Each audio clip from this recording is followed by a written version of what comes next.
Hello, friends, and welcome to Virtual Strangers 37. I'm your host, Wes. With me, as always, my good friend, Roots. Looks like we got a pretty banging show lined up today. What do We you do think? actually. There's a lot of good things, especially the Sony State of Play. There's so many games that they kind of went into detail about, and which is good for PlayStation VR people because last month or two has not been that exciting. So right now, it's a pretty exciting time, right? Yeah, man, it's interesting. You know, Sony State of Play, for those of you who don't know, was just announced this week that next week, December 10th at 6 a.m. Pacific, 9 a.m.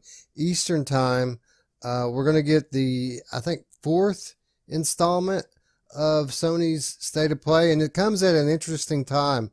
From a VR perspective, that is, it comes at an interesting time because clearly Sony's been behind the eight ball with pushing the PSVR platform in this kind of in between generation phase that we're entering. And with VR blowing up all around it, with all the advancements that have been pushed forth by Oculus and Valve, VR's blowing up. And all of a sudden, for the first time since, for the first time in a couple of years, we'll say, Sony seems to be a step behind. So the timing of this state of play, very interesting, right, Yeah, Roots? yeah. Hopefully we'll hear something. Maybe that's why they weren't going to be able to get what they had to announce out for the holidays, so they figured why not wait for this, right? Yeah, no, hold on just a second here, because I'm seeing two sets of time here. 3 p.m., 6 a.m. Okay, yeah, oh, that was right. 6 a.m. Pacific, 9 a.m. Eastern. That's early, right, man? You going to get up to watch the state of play? Of course, dude. Like, who isn't? I think I was going to call out sick for work that day. It's worth losing money to watch that. No, I don't think I'll be. Well, maybe I will be. I do get up early, so. But I'm not one to usually watch stuff like that. I usually wait for the shows that talk about it after. Well, the last one was interesting because people came out of it saying, "Man, Sony didn't talk about VR," but in reality, there was like 5, 6, 7 VR titles that they either announced or revealed or gave some kind of new footage or something. Most of which we have now at this point. So I guess it is about time for another one of these. But this time first of all, they've stated that this it has nothing to do with PlayStation 5. So if you're tuning in looking for PS5 info, they're not going to do that. The rumor is they're going to be attending E3 this year, unlike last year when they skipped it. Sony is rumored to be attending E3, and the speculation is that's when they're going to reveal PlayStation 5. But what we are going to get with this week's State of Play is we're going to get around 20 minutes of content, which features new game reveals, release date announcements, new gameplay footage, and an update on PlayStation Worldwide Studios. And that's really the part that I'm looking forward to the most, is because I know that Sony London Studios and Japan Studios are working on games right now. And, for those of you who don't know, those are the developers behind Blood and Truth and Astrobot Rescue Mission. And I want to know what these guys are doing. So when they say they're going to update us on PlayStation Worldwide Studios, I get a little bit excited, Rich. Yeah, I don't blame you actually, because we were just saying, where is Astrobot 2? And it would make sense, like I said, with the PlayStation 5 another year away, maybe somewhere in between, one of these games is going to come out, so they're going to announce it now, and that's my hope. Probably not, but I would love to hear Astrobot 2 is coming out. Or even if they said in between Astrobot 2, we're going to give you a DLC, that would be cool, right? A couple more levels or a couple more worlds. That would be really badass. I would pay for it. Yeah, I would go for paid DLC on Astrobot. Just give me more. And there's a handful. There's probably 10 good PSVR titles that I would gladly pay for more content. I don't need a new game engine. I just need more levels, Let me play more Astrobot. Let me play more Rush of Blood. Give me some more Farpoint to play. I'll gladly pay for What it. about Last of Us 1 in VR? Would you be behind that? I will be behind that when they do that on PlayStation 5. Yeah, that'd be so badass, right? When it comes out. Yeah, you're right. It's not. They can't put that out now. It's not going to work on this one, but the next one, absolutely. You know, nothing would surprise me anymore because the things that they're already doing on PlayStation 4 amaze me. So when I see things like Borderlands 3 on there and Skyrim runs on it, you know, why not? You know, The Last of Us is a PlayStation 3 game. Let's not forget. They remastered it for PS4, but it's an older generation game, so you know, maybe they could if they wanted to. I don't think they will. I think, like I said before, if we ever see any of those types of ports, it'll be next gen. But it's fun to think about anyway. Yeah, there's some really good ones. What was that one with coal and the electricity? Talking about Infamous. Yeah, dude. There's so many people that would love. I'd love to play that, man. Sliding along on those electric things and shocking shit. It's almost made for VR, right? That would be awesome. That's it seems I've said it many times. That game seems like it was made for VR. How perfect would it be just to glide through the city and grinding power lines and striking down enemies with your lightning hands? Yeah, maybe Zeke would change his mind. He wouldn't try to screw us over this time. Probably not. Who knows? Anyway, so back to the state of play. Again, interesting timing because, first of all, we never know if they're going to talk about VR or not. But if they do, it's an interesting time, not only because, you know, they've been so quiet on the PSVR front for the last, 4 to 6 months, and people are wondering, where are the games, Sony? Where are the games?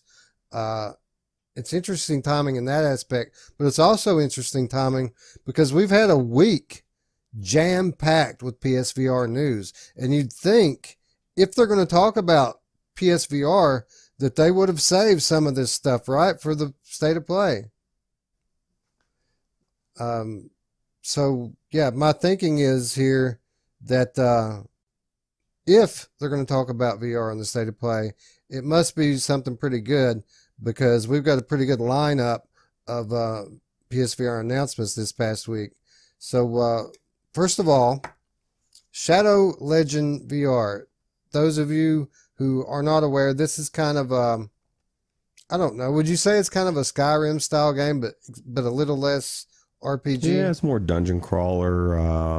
But yeah, it's a little bit less. And but it was really, I don't know. This game for me was one of the first games in a generation that started where it just felt so good to play. It was just a different type of dungeon crawler, and I just, like I've said before, I was giddy. I was like, oh my god, it's climbing across stuff, and it just felt good. So yeah. Get to cook steak. I mean, who doesn't want to cook steak? So this tells you how far we've come in VR in the short time since they launched this game. You remember when we first saw this trailer and how cool everybody thought it was that you could feed the carrot to the horse? Yeah. Now it's like, that ain't shit, dude. Yeah, who cares about that, right? Yeah, dude. I just came through from Nostos today where you can feed another player by shoving food in their face. It was really cool. I was like, oh my god, I'm hungry, and somebody was shoving food in my face. It was cool. So, yeah, Shadow Legend VR, a solid PC VR title, was announced this week that it's on its way over to PSVR early next year. The PSVR version will also launch with several improvements based on feedback from the PCVR launch. The developer, Vitruvius VR, said, our biggest complaint on PC was about the length of the game, and now we've spent the last 8 months adding content, so the game feels very complete now. So that was one of your big complaints about it, right, Roots? When you played through this thing, it's like the first half of it was awesome, but then it just kind of dropped off, and it felt kind of like an incomplete game. It felt like it was rushed. And it felt kind of like it all of a sudden was over. But yeah, they added several things. I don't know. Everything they've added to this is in the PC version, right? Or is it some of it coming after the effect? The way it was written, it was ambiguous because it was written that that they've delayed it this long. The reason it's taken this long to come to PSVR is because they wanted to have more content for it. So I don't know, have they updated it and added? I know they say that there's 2 new levels and over 7 hours of gameplay in the campaign now. Yeah, see, I don't know. I know they added, more to that last boss and a couple of other things before we actually reviewed it. Because we were talking about how they were adding stuff. So I don't know, man. I don't know. I'll have to look into that, because if they did add stuff, I might go back in and check it out, because it was a really good game, and it's actually going to be a really good game for PlayStation VR. It's no Skyrim, but it's definitely really. Skyrim isn't. This one was made from the ground VR up, so you can it feels better than Skyrim in a sense. It's not as open world, but as far as the movement and stuff. So right. Well, it's a timely release for PlayStation VR. PlayStation VR has actually come back a little bit in the last few weeks, and it's largely due to the PC ports that are coming over. There's been a ton of them, and there continues to be, and this is one of the better ones. I'll go ahead and give you the quote. The quote is, the game also has, and this is a quote, the game also has 2 brand new levels, which were added post PCVR launch, and has generally been polished to improve the combat and mechanics. That sounds like they made it and it's not on PC. That's what it sounds like to me. That's what it sounds like. Yeah, so maybe they'll get something exclusive for a while, and eventually they'll bring it over to PC, and so that's cool. That's really cool. Yeah. PSVR version will require Move controllers to play and will cost the same as the PC VR version at $25. Shadow Legend will release on the North American and European PlayStation stores for PSVR on January 21st of 2020. So a good time for them to come over. As usual, there's going to be an influx of new players into PlayStation VR, having gotten VR for Christmas, and now all of a sudden they have this fairly intermediate to high level VR game coming over from PC. Yeah, it's definitely good. Anyway, definitely a good game. So the point is, if you're going to talk about VR on State of Play, wouldn't you think that'd be something they'd want to hold? Yeah, and that's the thing too, is like all these games that we're about to talk about, they're all things that should be talked about in that, which kind of again gets me hyped for a big announcement, because there's not much. I mean, they should be talking about this stuff, so I don't know.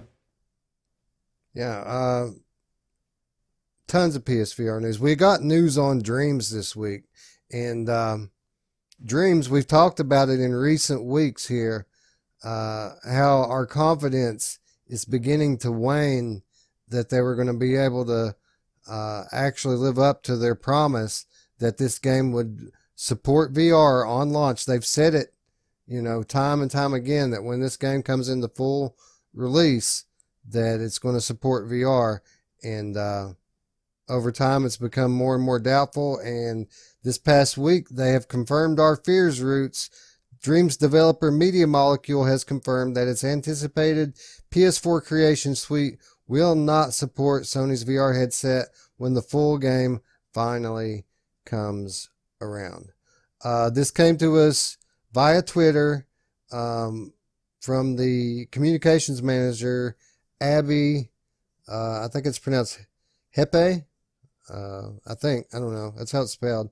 In the tweet, Hepe assured that the team was planning to support PSVR, quote, as soon as possible. So, Roots,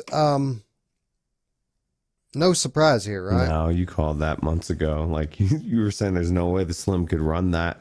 Even the Pro would be struggling, but they said as soon as possible, and we know exactly when that is. So at least we know when it'll be announced for PlayStation, and that's when the PS5 comes out, because there's no way this current gen, it's just held back by the Slim. That's just the honest truth. If you could say, okay, it's going to be Pro only, and then PS5, they could probably do it, but Sony's committed that they're not going to do that. So, which is good, which is bullshit though, because I got a Pro now. If it was a month ago, then I would say it was bullshit that if they did it. So that's the Ruuts' world. You know what I found interesting, you know, I pulled this story from Upload VR, and they tend to editorialize when they do their news stories the same way we do here on Virtual Strangers. And their sentiment was that they think that this could be a sign that they're planning to launch concurrently with PlayStation 5, or at least within the launch window of PlayStation 5. And in my opinion, I think this is just the opposite. I think if they were planning to launch with PS5, they wouldn't be dropping VR support right now. I think the reason why they're dropping the VR support is because they want to launch now. So I think by spring, we're probably going to have Dreams in the flat version. Right. And also this past week, they announced that the time is almost up. If you want to get on their beta access copies that they're selling, I think I paid $30 for mine, that they're only going to be doing that for a short period of time. So if you want to get that discount, if you want to go ahead and pick up your copy of Dreams early, time's running out. You better get in there and get it. What's the price going to be when it's raised? Like 60? I don't know. I've said many times, if this game turns out to be what they're saying that it is, it's easily worth $100. I know they won't charge that for it, but I'd gladly pay it, because this is basically their vision here is going to be unlimited VR games, and obviously they're not going to be AAA VR games, but I believe in the creativity of people, and I've seen it time and time again. And while I'm sure there's going to be thousands of janktacular VR experiences on Dreams, every now and then you're going to come across that diamond in the rough, and there's going to be ratings. So we're not going to have to just, check everything to find the good ones. We're going to know what's good and what's not. And this is going to be an endless source of content for people who have VR headsets eventually, if they're able to do what they're planning on. And that's pretty priceless, if you ask me. Yeah, I've seen some of the things people have already done just in the early access or in the beta or whatever. Some of the videos recently in the last week. Actually, I almost pulled a couple of them for this. And they look pretty cool. Obviously, it's not VR, but like you said, they it's people's creativity and imagination, and you can never put a limit on that, especially when people are just have an open platform. So. Yeah. I've done the same thing. I've watched quite a bit of content on this, actually, just trying to get an idea of what kind of things people are doing on it. I picked up, the only thing that you have access to right now really is the creator tools, and you can play some of the experiences that people have made, but it's a very limited version of what the full game is supposed to be. The full game is going to launch with the full story campaign created with their tools that they're giving everyone access to. So yeah, I went ahead and threw the $30 down on it, because I think it's going to launch probably at twice that much. And I just got it for the deal. I bought it, and I haven't even booted it up, not even one time. Man, it's crazy. Crazy talk. But yeah, in my opinion, I think Upload VR is a little off base here. I think the fact that they've dropped the VR support and the fact that they're getting ready to drop the beta version points to an imminent release to me. So I think spring next year, probably we're going to be seeing Dreams. Yeah, I agree. Why else would they say that? Why would they just keep it going if they were going to postpone it? So. Yeah, it'd be kind of a weird statement to make. We don't think we're going to be able to support VR a year from now on a new console. Why the hell not? You've got a year. Fix it. You know what I mean? So, yeah, I found that a little bit strange from the guys there at Upload. A lot of the stuff that's created in Dreams, very visually appealing, very beautiful. I mean, look at that. That's beautiful. Not the only beautiful images coming from PSVR World this week, though. We got a new trailer and a new peek at Paper Beast. And Paper Beast is the new game from the mind of French developer Eric Chahi, best known for his 1991 adventure, Another World. Now, I'm trying to remember Another World. People keep talking about Another World like it's this awesome thing. Is it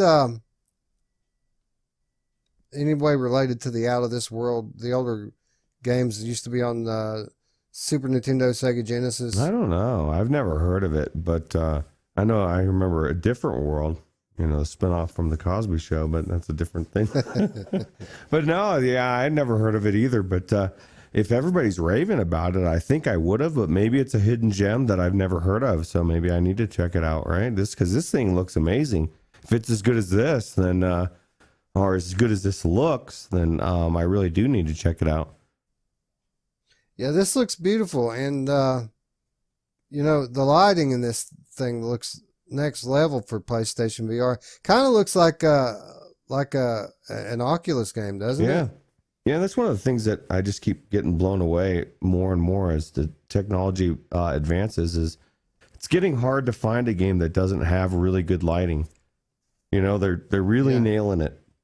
So yeah, probably updates to the engines, I would imagine, that are allowing, because I mean, even the indie games now are just amazing looking. Yeah. And I think it's probably a lot to do with updates to Unreal Engine and updates to Unity, especially. Unity's gotten way better from what I understand.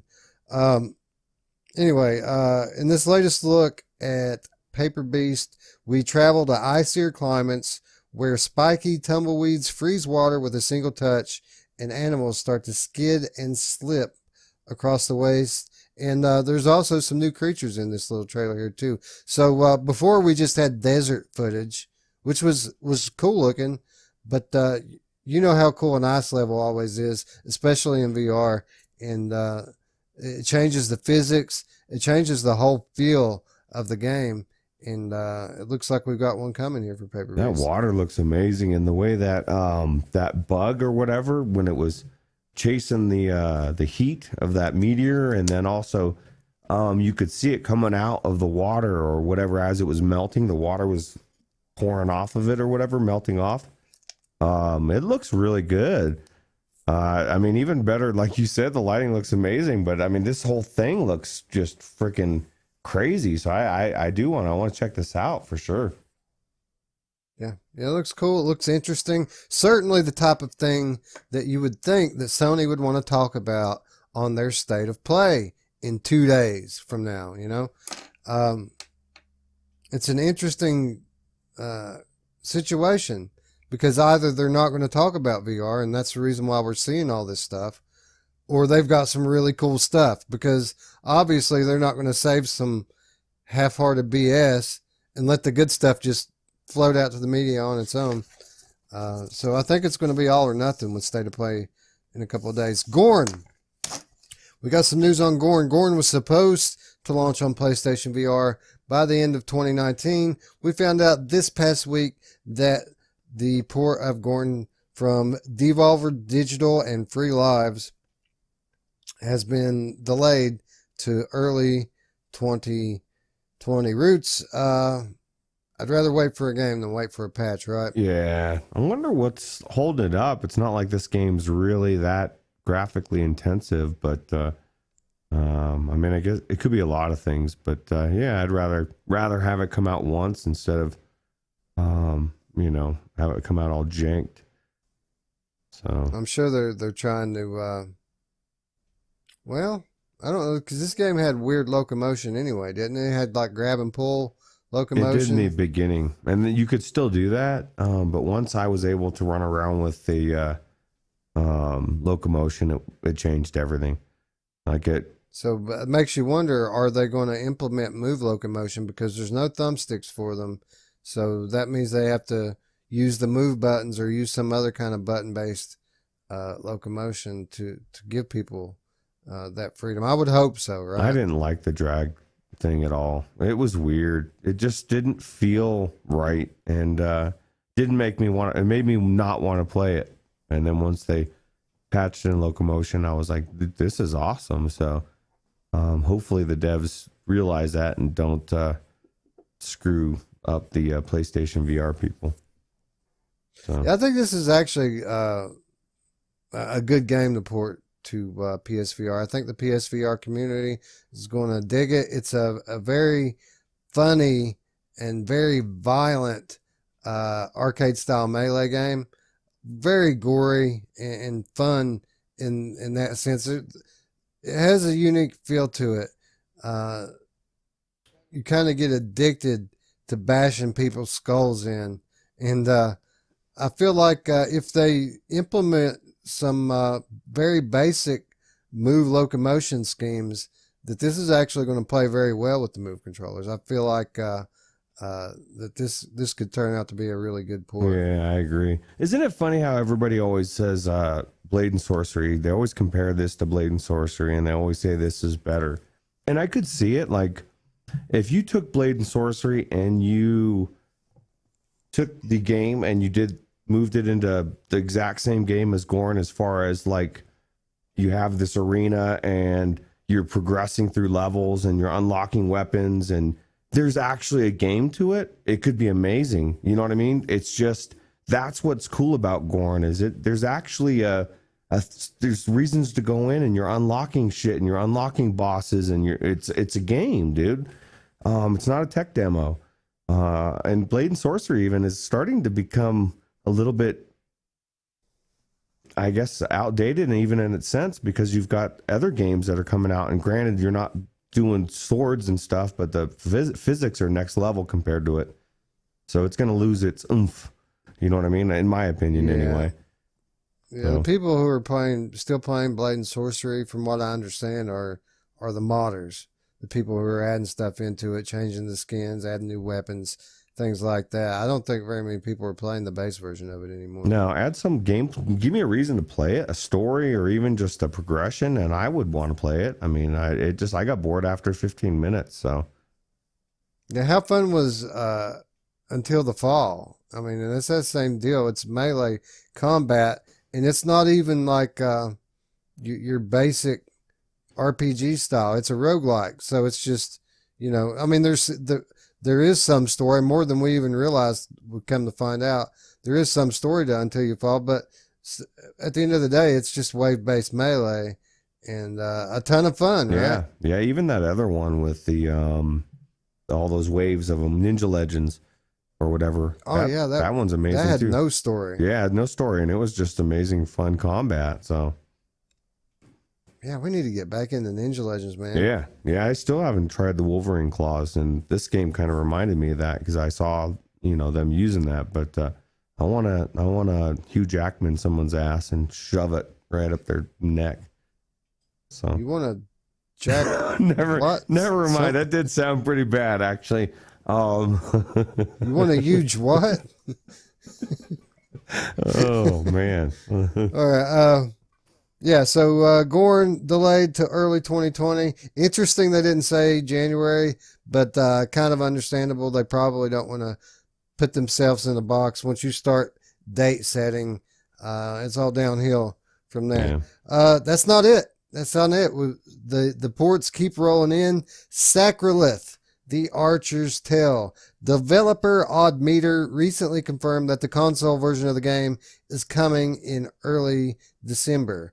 This game is a bow and arrow shooter which you take down legions of guards swarming from every angle. Ruuts, Sacralith, one of the original VR archery games.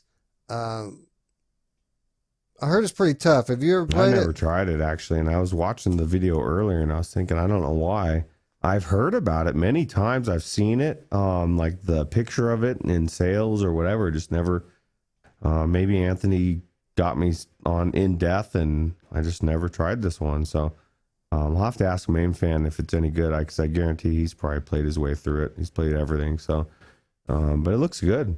It does look good. It actually, people keep telling me that I should play In Death because it's the gameplay is so You great. should And I've never play In tried it. Death. That's me that keeps telling you that.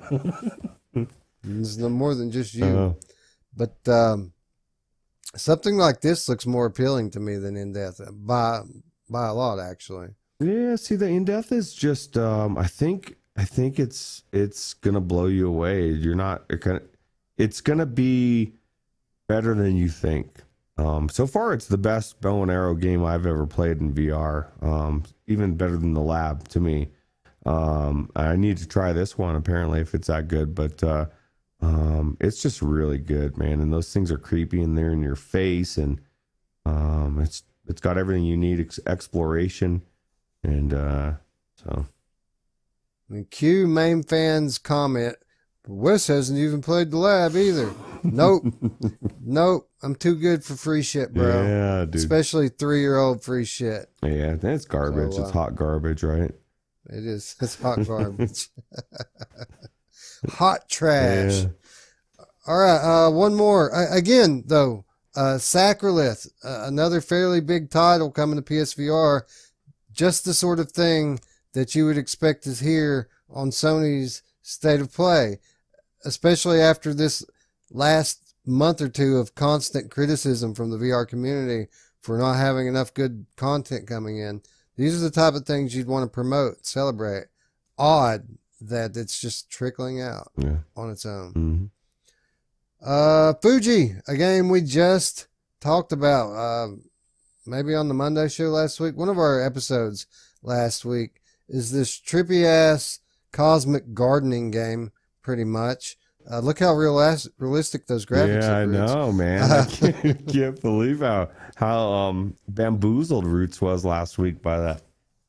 That looked good, man. I was like, wow, dude, if they can make it look this good, dude, I want to get in this game. But I'll tell you what, right before the show, or when you were doing what you do and putting together the show, I went into this for about 30 or 45 minutes.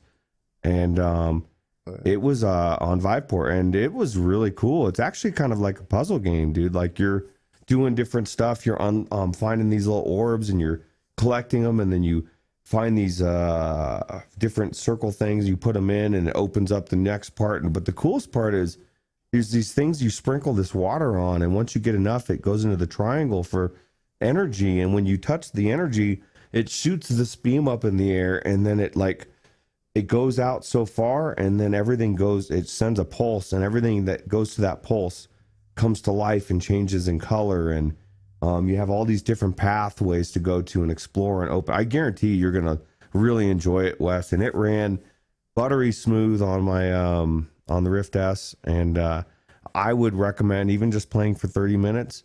It was really cool. I enjoyed it, and I can't wait to get back into it. And look at this guy, man. I got to go on that river raft experience with that guy. He was all playing a jam, and it was cool.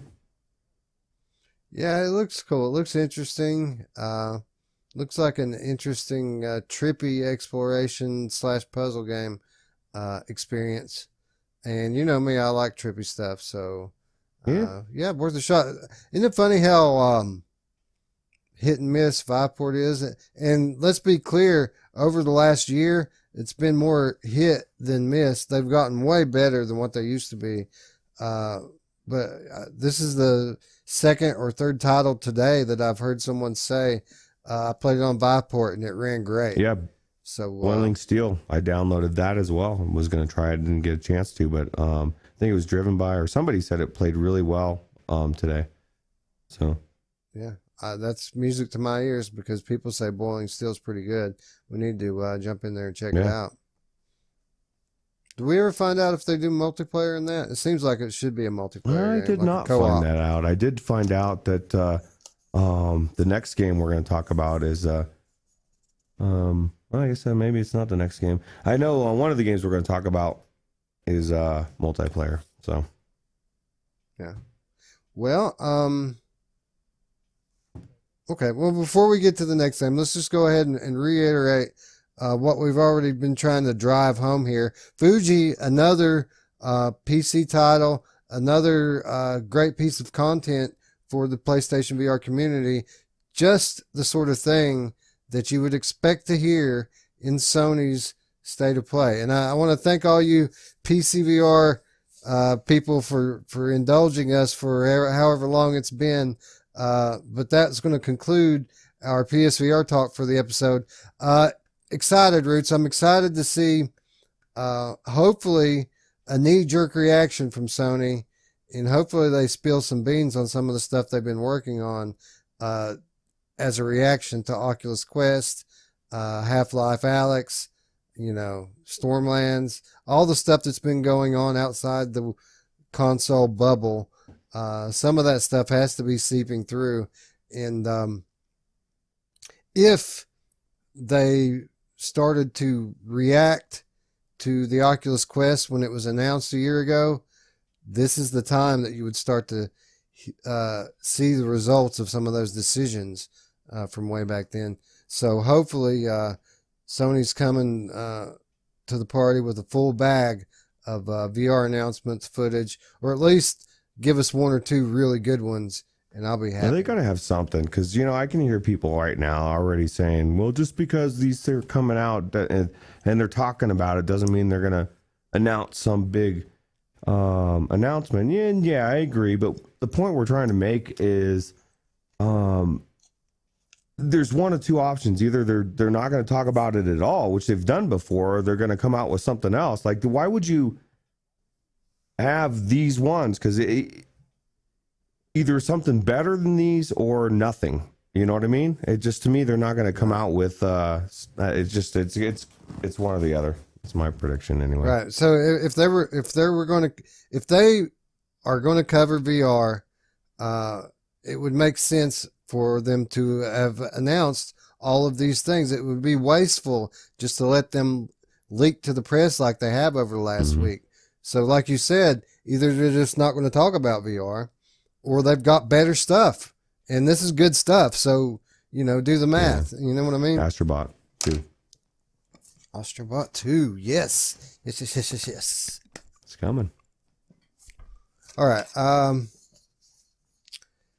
Population 1, we learned about this week. We've been talking about this one on and off for the last couple of months. Where the hell is Population 1? We were supposed to get Population 1 in 2019, Roots. Where the hell is it? I don't know, but I get a little bit more worried as we go along, just because there's so many games that climb, and who knows how good the climbing is on this. And let's be honest, the biggest thing that plagues this VR is multiplayer, especially on these type of scales. And I just don't know if we're ready, unless it's going to be cross-platform, and they're going to, we live in a day where, like, even I just picked up Modern Warfare today on the PC because I can play it with my nephew and other people on the PS4, and like they're opening it up. It's opening up like it's never opened up before in games. And so why not bring this to every platform? Let the Quest play me. Let it be on PlayStation VR. Open all of them, bring them all together, have an actual pool of people, like let us play the game, dude. So yeah, 100%. And you mentioned at the top there really what my concern is. And for those of you who don't know, Population 1 is a VR battle royale title a la Fortnite that was originally scheduled for release within this year, but unsurprisingly has once again been delayed. It's in development by Big Box. This high action multiplayer shooter is a title where you can climb, fly, and build in a giant open world with crossplay on Oculus Quest and PC VR being promised by the team there at Big Box. So what you said really is my sentiment here. Is when we first learned about this and first saw it, it looked amazing. But as you know, the bar has recently been raised. The Asgard's effect is a real thing.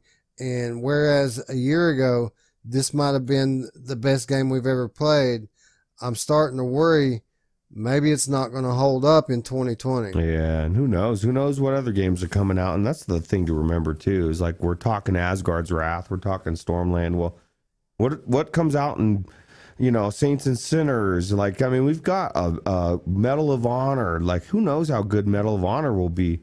And maybe there's another shooter game that gets released in February that we've never heard of. That's fucking phenomenal. They've been working on for 2 years. That's ahead of this one. I'm just a little bit worried about it. It could be. I know some people that have tried. I know what Steve Bishop tried it in the beta or whatever, and was saying it was definitely a game to watch or whatever. So didn't go into specifics, but it definitely looks like it could be good. So hopefully, I'm crossing fingers. Yeah, it looks fun. It looks like it has the kind of stuff that I find appealing about Fortnite, but it doesn't have a lot of that stupid, trendy crap that's targeted for tweens. Let's be honest. It doesn't have a lot of that stuff, and hopefully that's not what this delay is. Hopefully they're not trying to add some mass appeal to it, even though I would appreciate the effect it would have if it were to catch on. I really don't think that any kind of multiplayer game in VR is going to have Fortnite level of success unless it's actual Fortnite VR. Yeah, that's the thing, is it's the brand, especially the younger generation. They don't want a game that's like Fortnite. I don't even want a game that's like, I don't want a game that's like Sea of Thieves. I want Sea of Thieves in VR. You know what I mean? Like, I'll settle for what I can get until I get it. But there's just certain games that they just nail what they're doing so well that anything would be not as good, as I was talking to my son today about his generation. He's 21, and I feel like what I call the Alex effect, I guess, and without a better term, for his generation would be Nintendo coming out tomorrow with a VR system announcing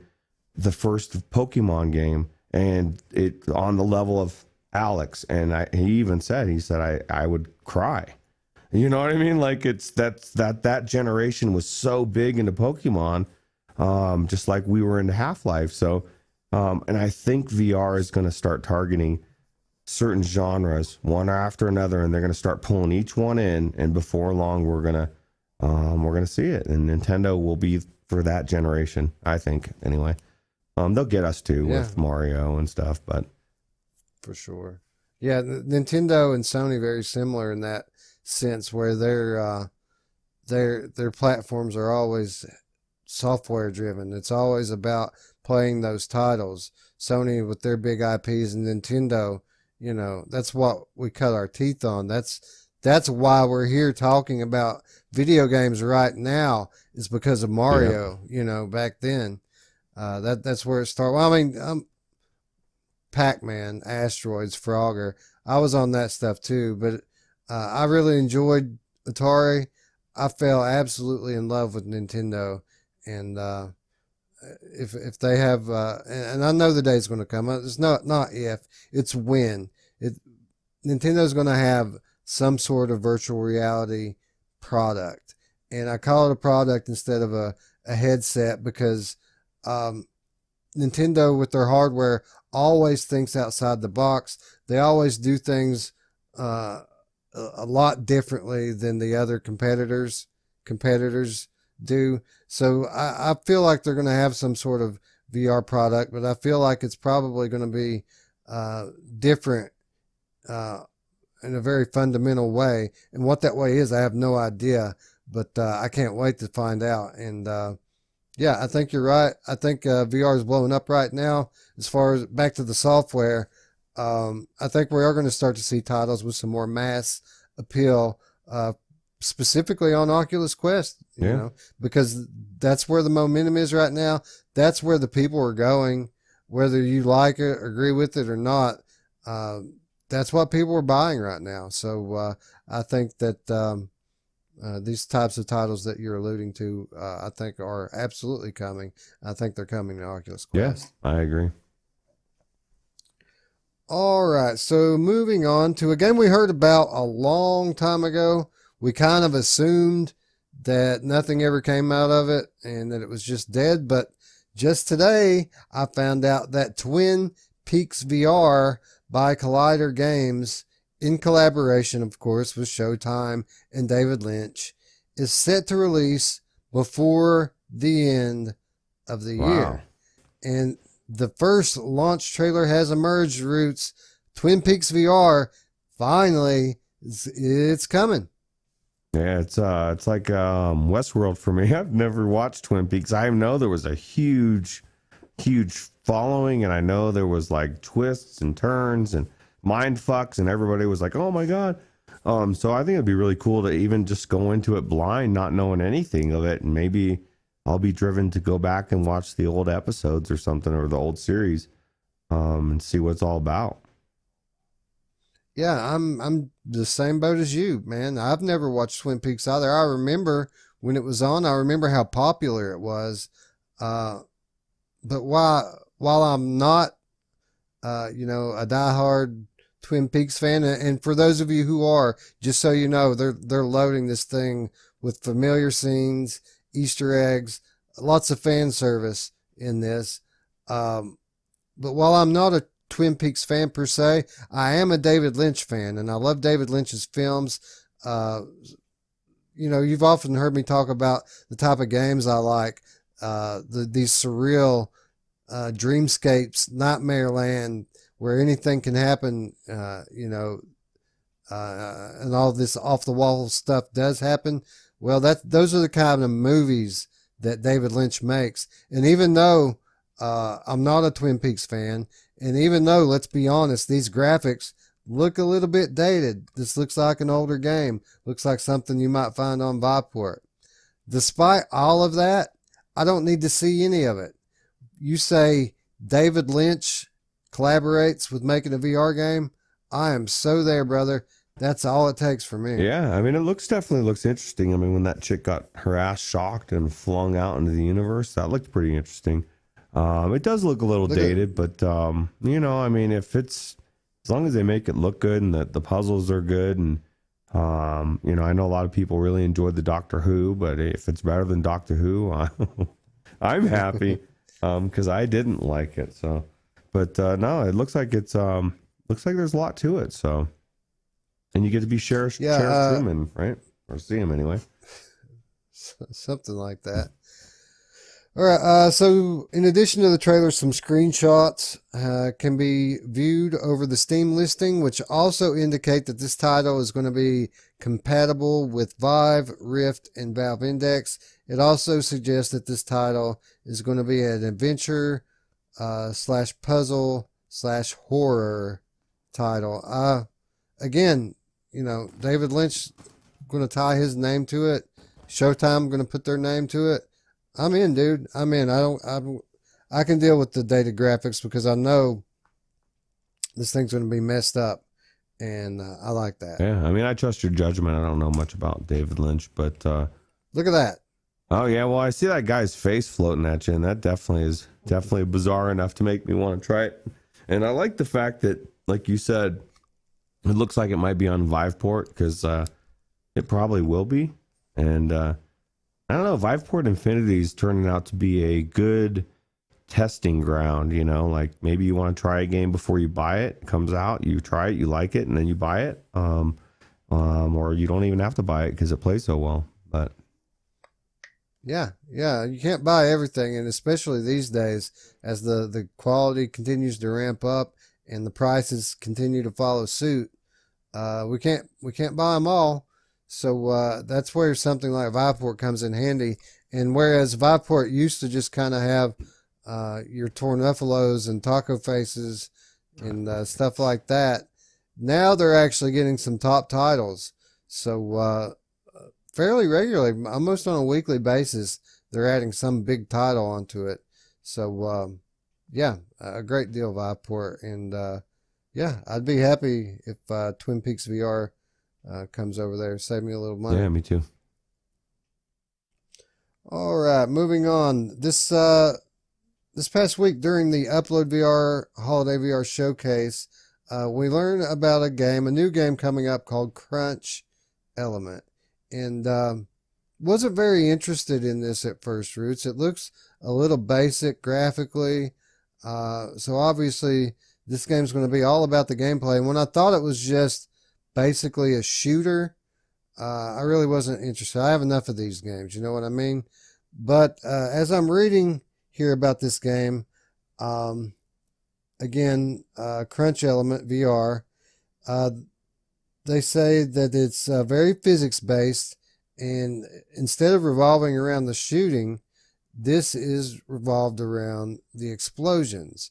Now, I don't know about you, but explosions are something that I can get on board with. Yeah, especially in VR, because I can see the full impact of them, and I don't have to worry about dying in the explosion. But you know, I was thinking this kind of had that kind of looked like, what was that, VR Brigade kind of skin or whatever, kind of cartoonish but real in a sense. And I kind of was like you, I was like, it looks okay. But as soon as you took that bomb, stuck it on the wall and stepped back and blew the hole in and jumped in and started shooting, I thought, oh my god, like this, as long as it's not just wave based, and it seems like you're making your way through this compound, and I think it can be really cool. You're getting different weapons, you got grenades, you got looks like maybe thermal explosives, maybe drones. I mean, who knows? This looks really cool. There it is right there, the money shot. Pop it, jump in, shoot some stuff. But yeah, it looks good. Yeah, the gunplay is pretty much going to be secondary here if what they're saying is to be believed. It says this flexible explosion-centered method of playing is coined breaching by the developers Black Box VR Lab. Breaching, this is a quote, breaching is a cornerstone mechanic to Crunch Element. Place wall charges, throw grenades, and use peculiar weapons to blow holes in walls, ceilings, and floors to crack open entry points to compounds. So this is an infiltration game.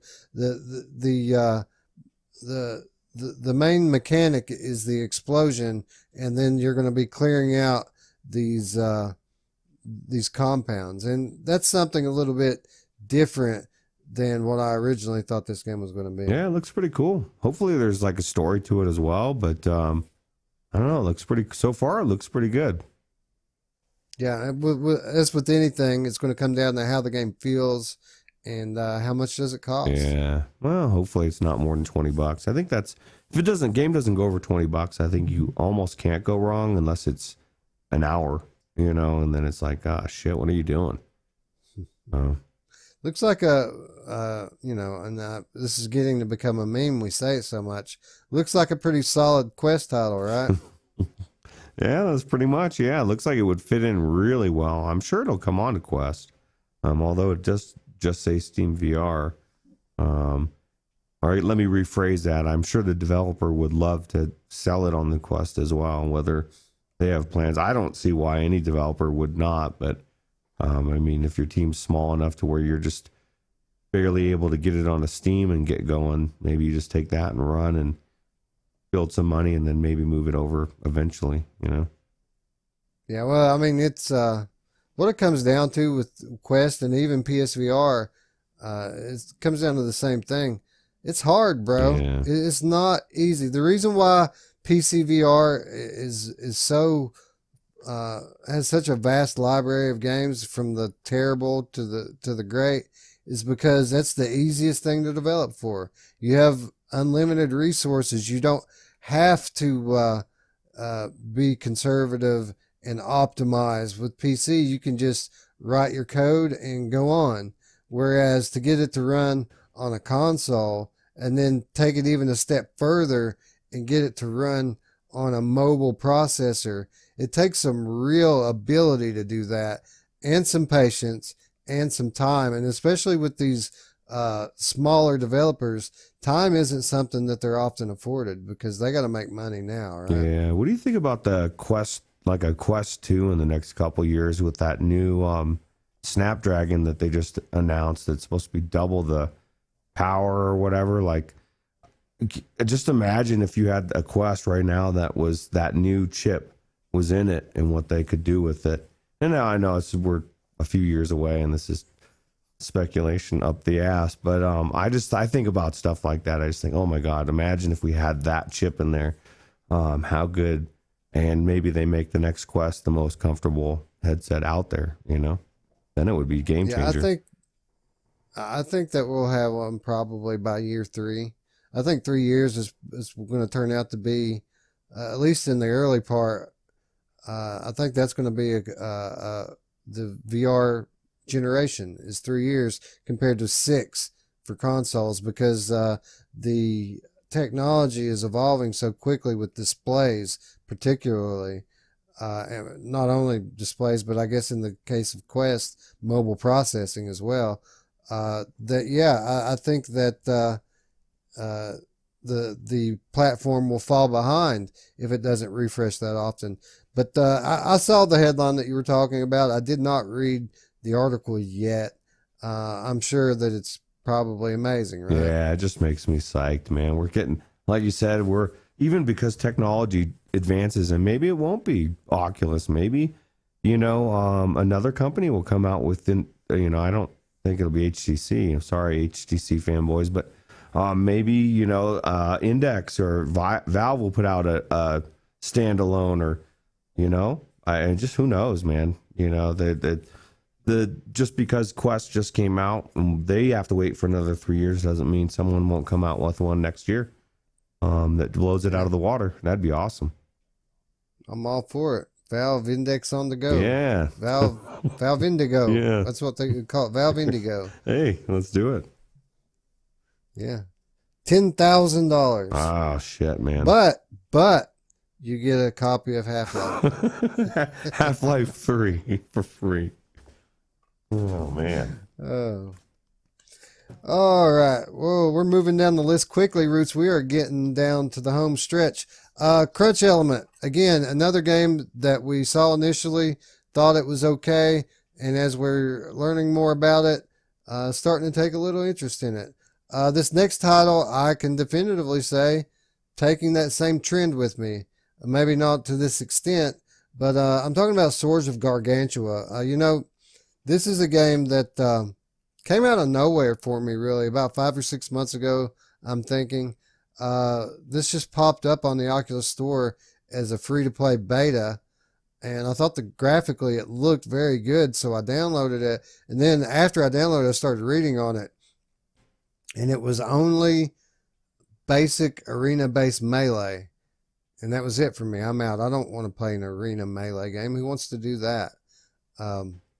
Well, developer Yomunico has just released a new free DLC for Swords of Gargantua. It's called Tesseract Abyss. And what this does, it is a free DLC that makes this game into a roguelike, which can be done solo or Roots multiplayer. Really? And yeah. And what happens here is players move downwards into the abyss, fighting in these different areas that are chosen at random after each stage. Each time the players clear a level, 3 random gates will appear. The first one brings you to the next level. The second takes you to the weapon shop, so you can take all of your, I guess, in-game currency that you've collected and upgrade. And then the third and last gate just gives you a random upgrade. And again, supports single player and up to 4 player co-op.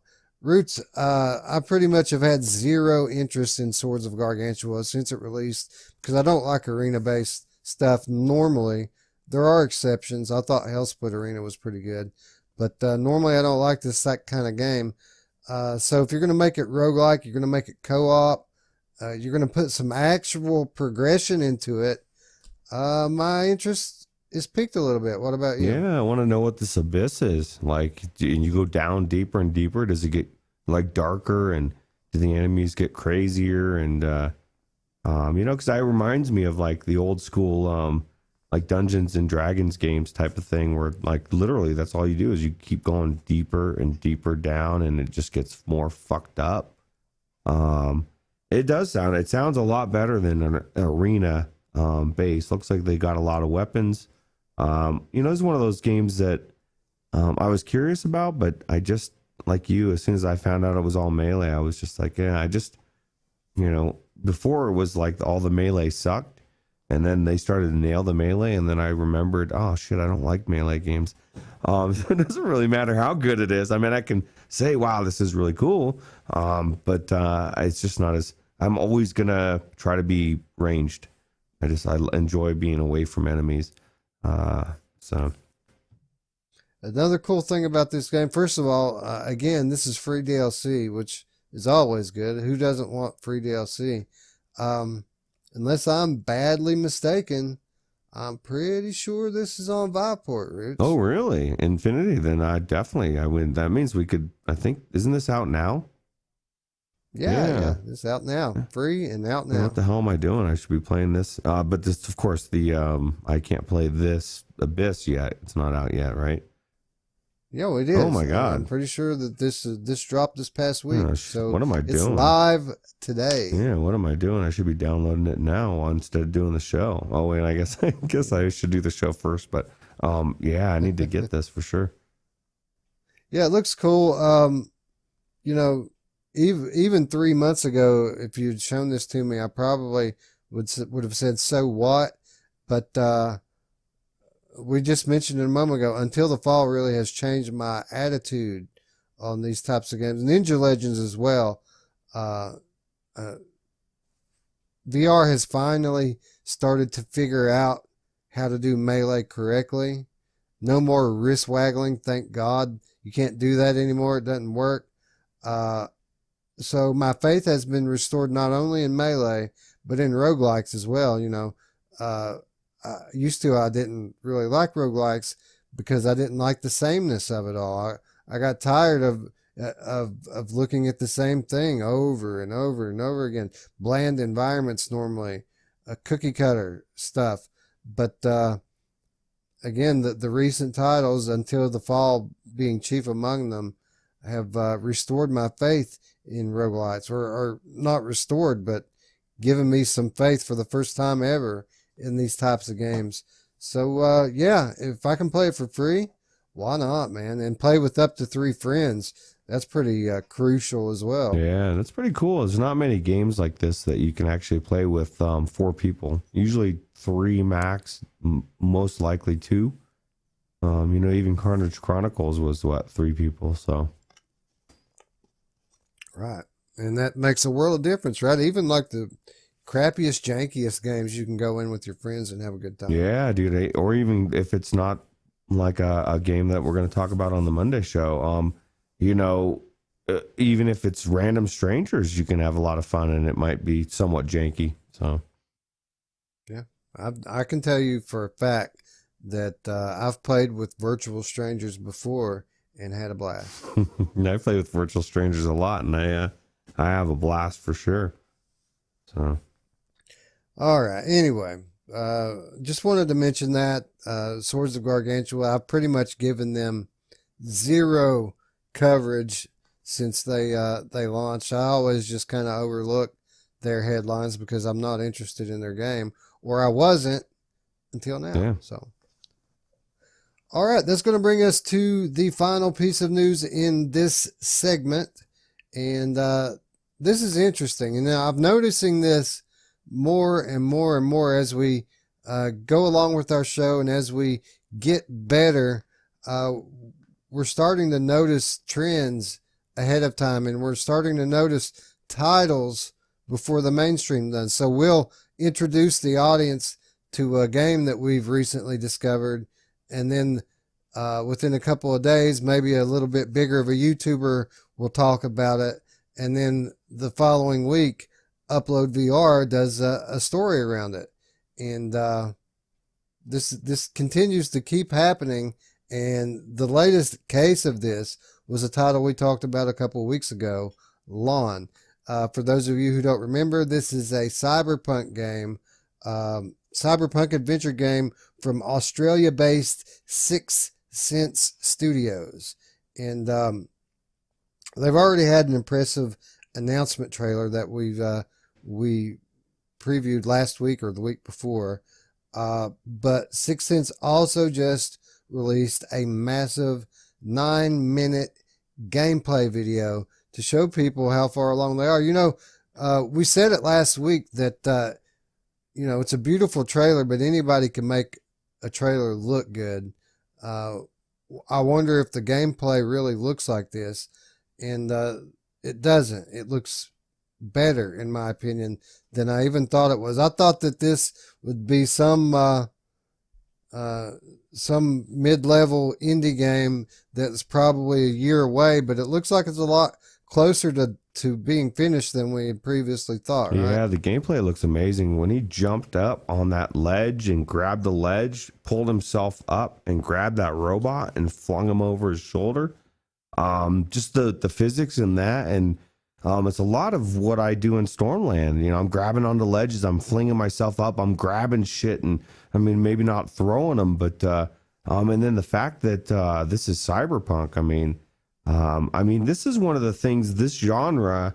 I'll go talking about people about video games, or I'll talk about VR. But if they start to go into flat games, people could pull up Cyberpunk 2077 all the time, and it's just a big genre, and it's just one of those ones that we've said in the past really isn't being hit, and now we're starting to see 2, 3, 4.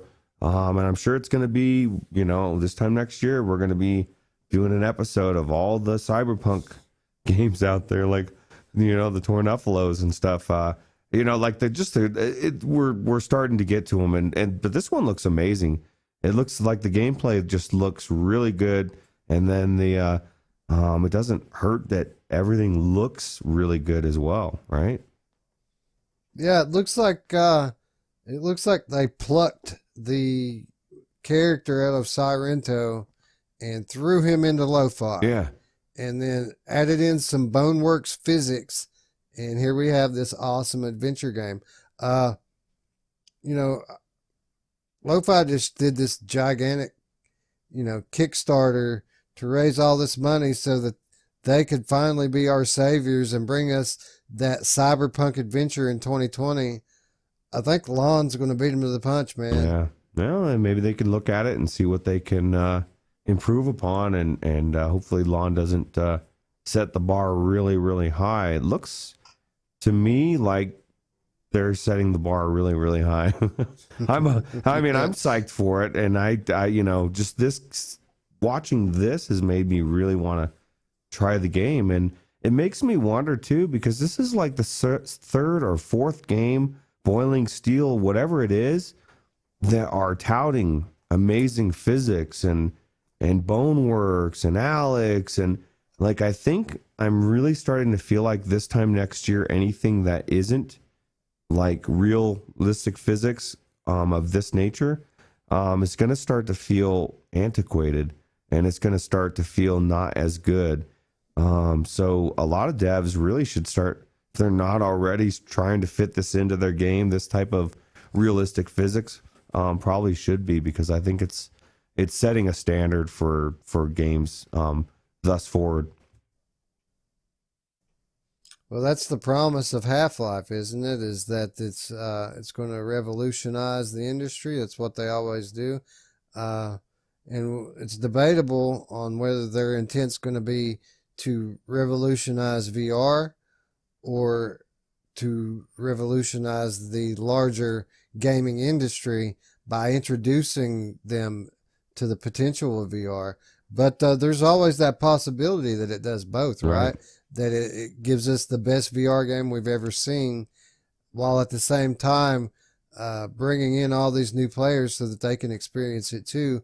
And exactly what you said, that game's going to have realistic physics in it, and every game that comes thereafter is going to want to be that game. So I think you're pretty spot on here. I think in a year that these kind of physics, which seem like such an awesome feature right now, is probably going to just turn out to be something we just take for granted. Yeah, and what a good time to be in VR, right? What an awesome time. It is. Oh, okay. It says you take on the role of the titular character, a former bounty hunter that takes the fight to an evil mega corporation after discovering their plans. Lonn mixes an assortment of physics-based puzzles and travel with sword combat. Many items in the game seem to have a physical presence, and the combat sees players deflecting incoming fire with their sword, grabbing and destroying drones with telekinesis, and in close quarters, some stabbing too. Yeah, hopefully you can fly those cars as well, because I'd love to do that. But yeah, this is really like I said, it just really makes me want to play it now. Hopefully they send us a key for the alpha build. Yeah, that would be awesome. Yeah. But anyway, we talk about this game because it's set in a cyberpunk setting, like it's some kind of a competition for lo-fi, when in reality I think this is going to be a very different game than lo-fi. This seems like it's going to be more of a linear story driven adventure, whereas lo-fi is just this open world that has I don't want to say it doesn't have a story. It's going to have stories. It's not just going to have a central story, but it's going to basically, from my understanding of it, lo-fi is going to be an open world cyberpunk RPG without a main campaign. It's all side quests. Yeah, I kind of think of it as like LA Noire of cyberpunk. And that's what, speaking of lo-fi, we're going to be revisiting it soon, and the alpha or the build that we got for the Kickstarter, and talking about it again on a future Monday show, a couple weeks or somewhere down the road. But kind of psyched to get back in there and check it out. Yeah, we actually intended a couple of weeks ago to check on the developer build of lo-fi and report on it, because I keep seeing all these awesome visuals on Twitter, and it looks like it's really coming along. So yeah, we got bumped for something else. Game came out or something, so we bumped it. But keep an eye out for that coming up. If you're interested in lo-fi, within the next few weeks, we'll probably be giving it a look. All right. Anyway, as for Lonn, out of nowhere, it's crazy how this happens seemingly every week now in VR. We want a great cyberpunk game, and just out of nowhere, here's a great cyberpunk game. We want a great melee game. Out of nowhere, here's a great melee game.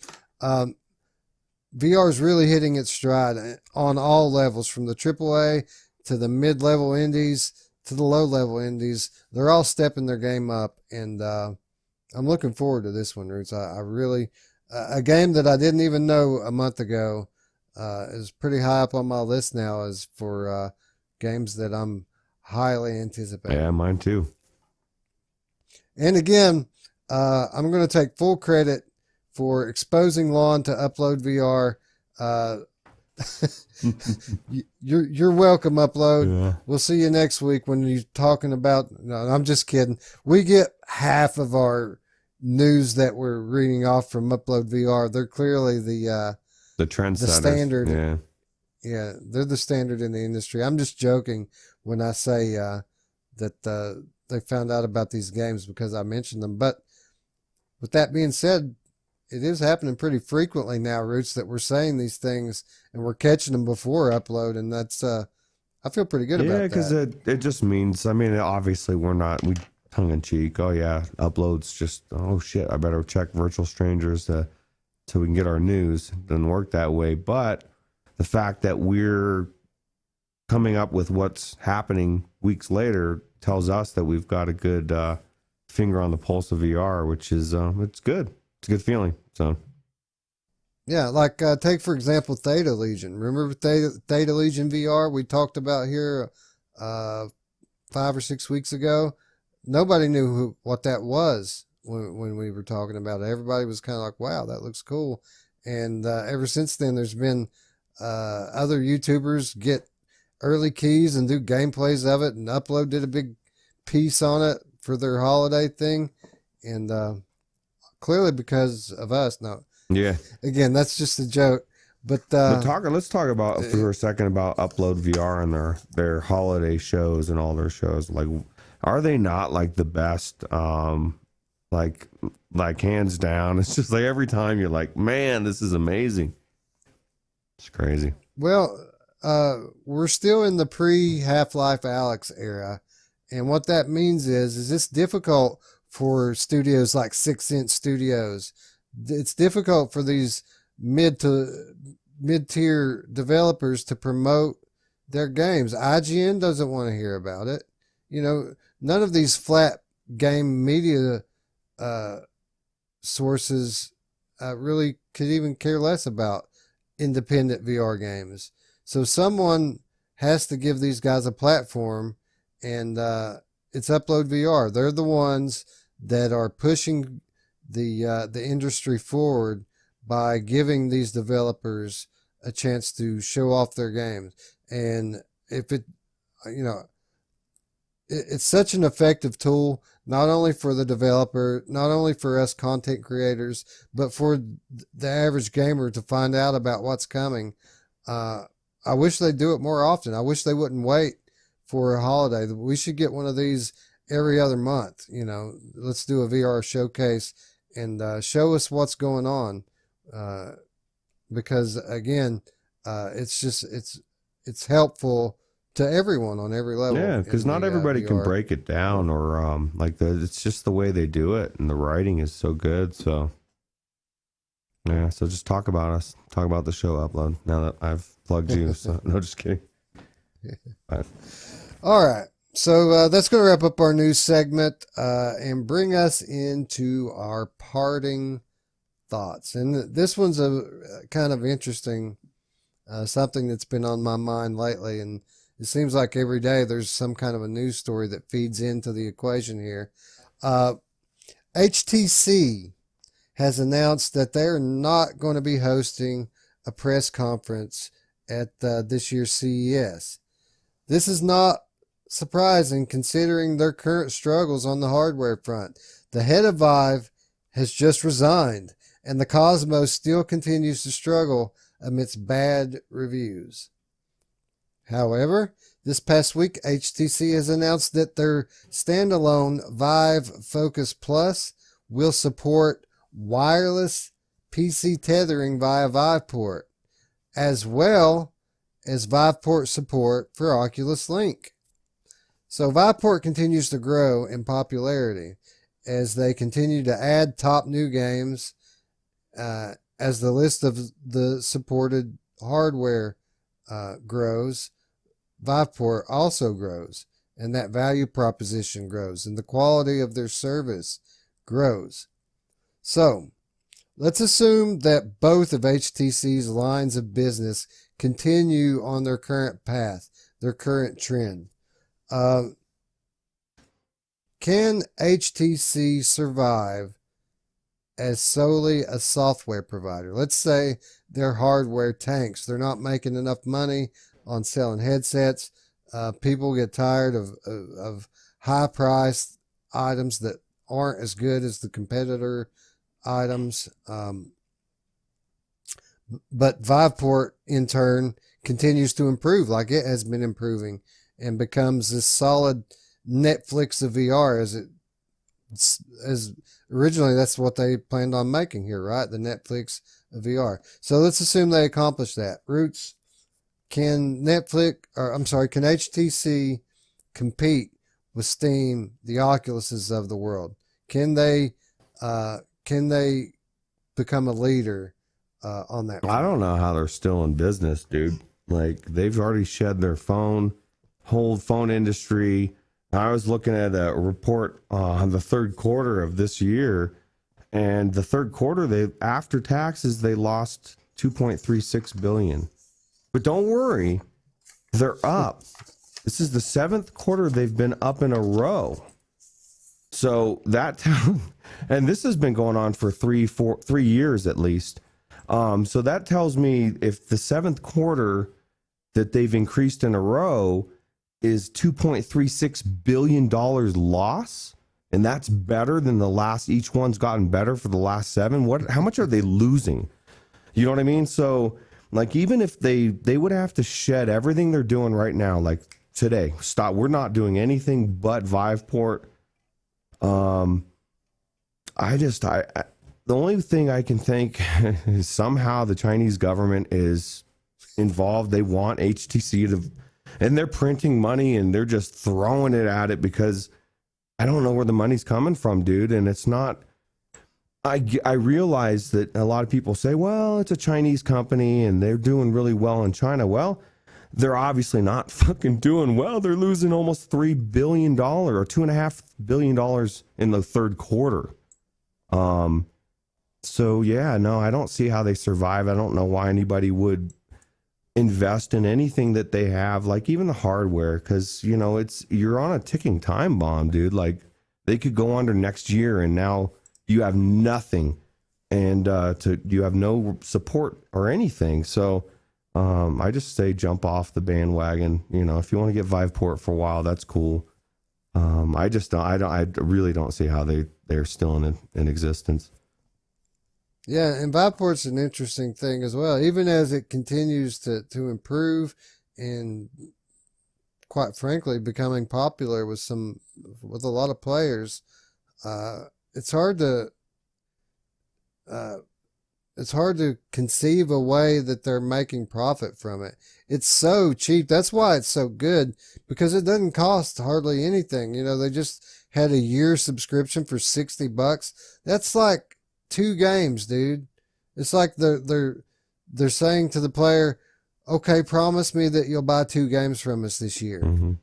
Can you make a living like that? I mean, can you support a big platform like Viveport making that small amount of money? And like I said, you know, I got it last year for like $30 some, a year subscription. And in that year, I've had my subscription lengthened by 3 months. So it's actually still going on now, even though it's been over a year.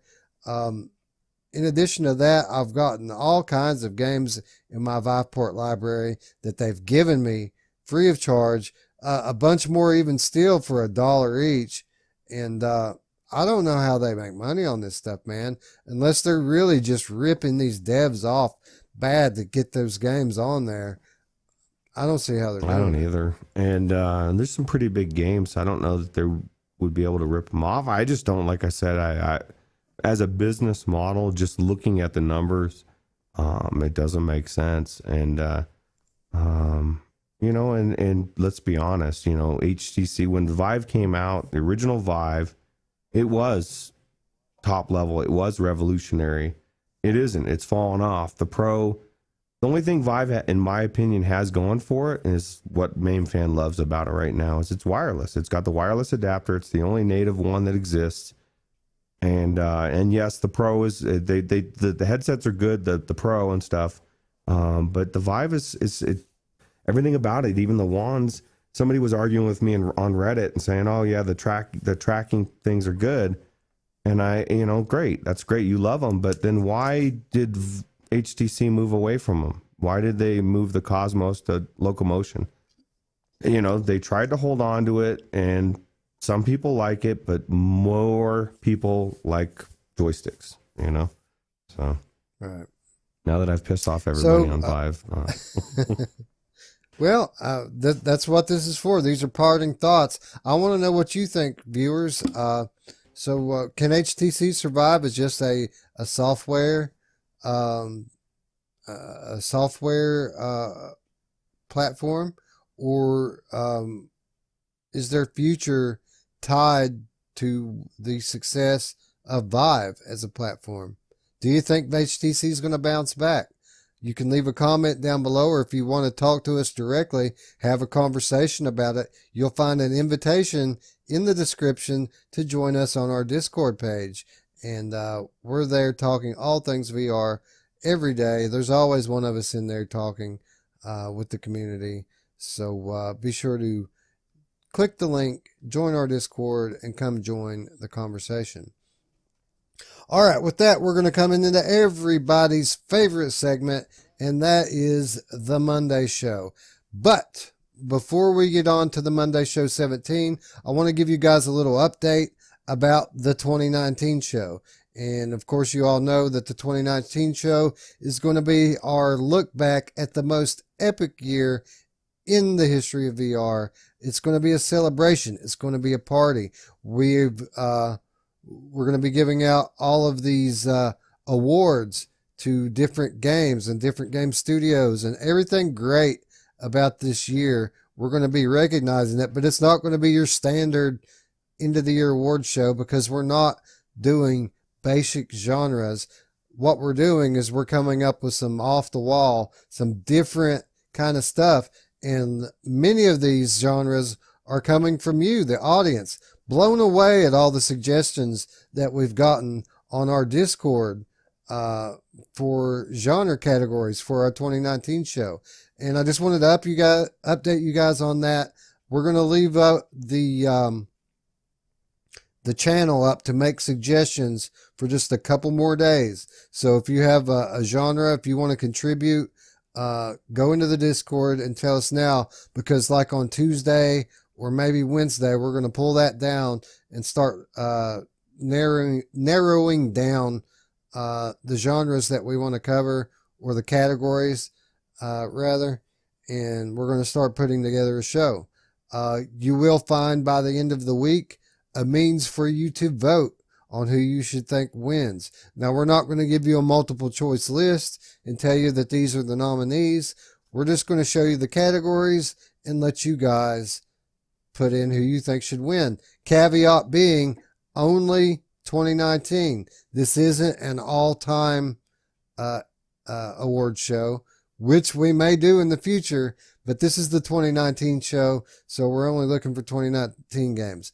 And once again, if you guys want to help, if you guys have a genre that you want us to give an award for, go into the Discord, click on the channel that's dedicated to selecting categories, and go make a suggestion. Yeah, we're running out of time, right? You said Tuesday or Wednesday we're going to pick all the categories, and then then that'll be when we switch over to the titles, and then you won't have a chance to get your category in. So right.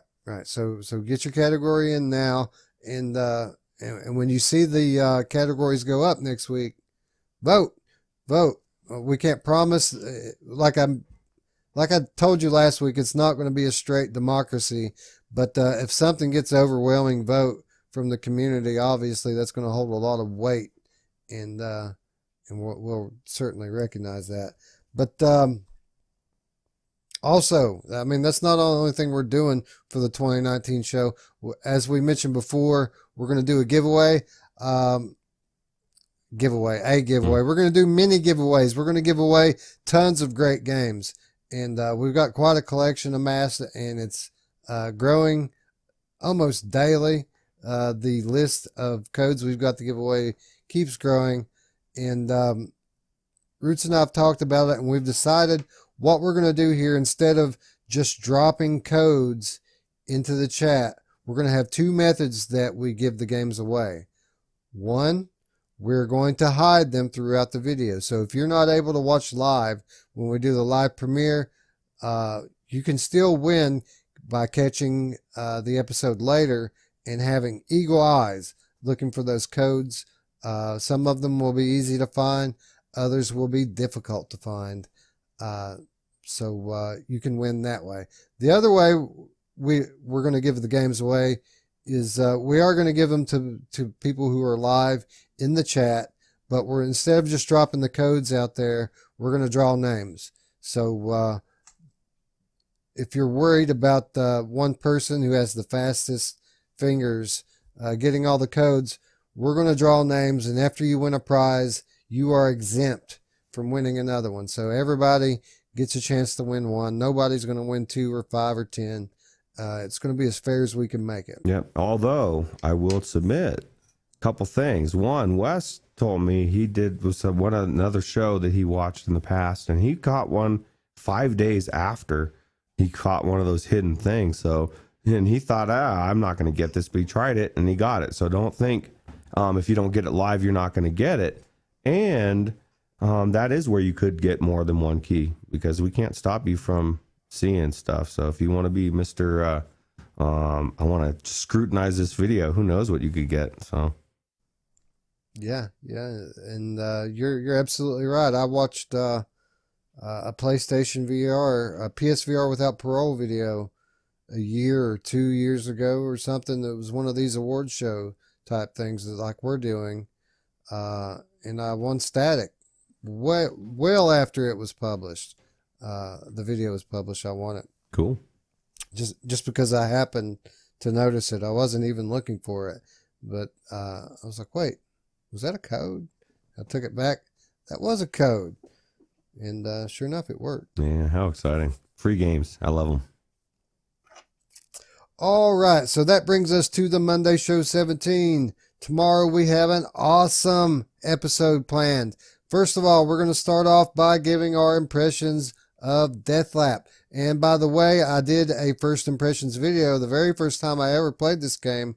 I recorded it and uploaded it onto the channel. You can click on that there and check that out. But Roots and I are going to have a little conversation about it. We're going to talk about our time in Deathlap tomorrow, and that's how we're going to kick off our episode.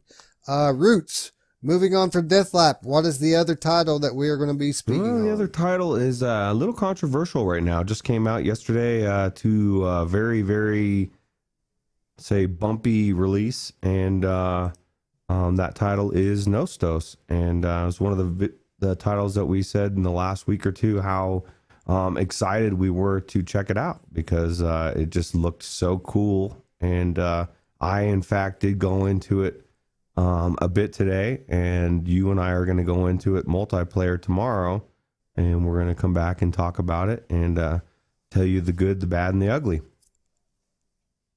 Yeah, you know how the internet can be, and sometimes things get overblown.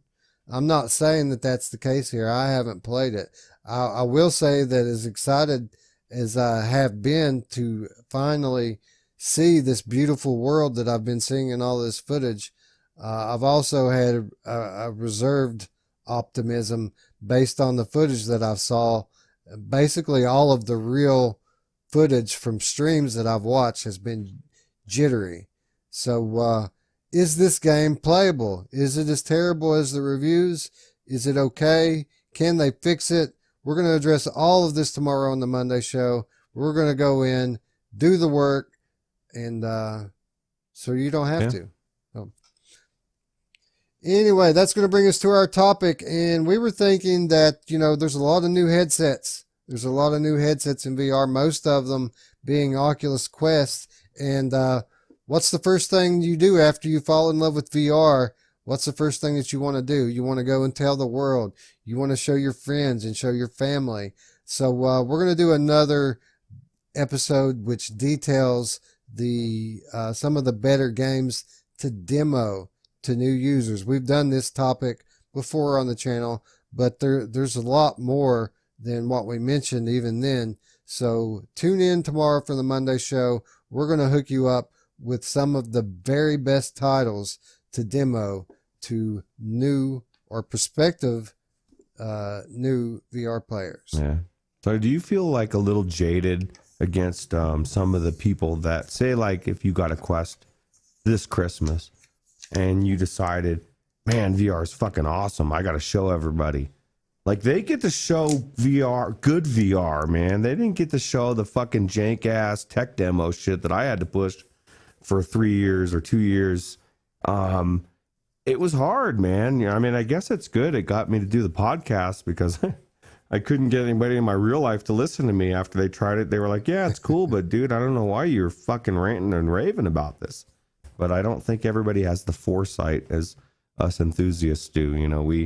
We see that the distance and we're like, oh my God, dude, I got to be in on this, Yeah, I can take my headset and put it on somebody's face right now.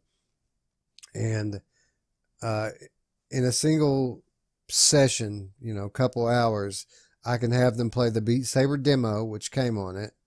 They can play through the entire Vader Immortal awesomeness. Pistol Whip. Pistol Whip they can play through. Deathlap, The Curious Tale of the Stolen Pets, and The Climb. That's just stuff that, The Climb. I wasn't even thinking about The Climb. Yeah. Yeah. Yeah, they're coming out with so many good games, and especially for Quest. And like you said earlier, you nailed it. It's like the platform, and it's just good title after good title. And to us as PC, and we're like, you know, Saints and Sinners and Stormland, and but fucking on the Quest, all these things we take for granted are just phenomenal for all these newbies, and they're just I hate them. Well, I don't hate them, but I resent them a little bit. So no, it's awesome. It's an awesome tool, and yeah, it's the only one of my headsets that have been worn more by other people than by me, and it's not even close. I bet. You know, that's what I use it for. I use it to show other people VR. My wife and daughter play it a lot more than I do, even. So yeah, that's crazy. Yeah. Anyway, that's going to wrap up our show this week, folks. What did you think? If you liked it, you know what to do. Click the thumbs up. And if you want to support our channel, if you've enjoyed our content, don't forget to subscribe and click that notification bell to keep up with all of our content here on the Virtual Strangers channel. With that said, friends, I'd like to thank you for watching. And for Roots, I'm Wes. We'll see you tomorrow, friends. Bye-bye. Take it easy.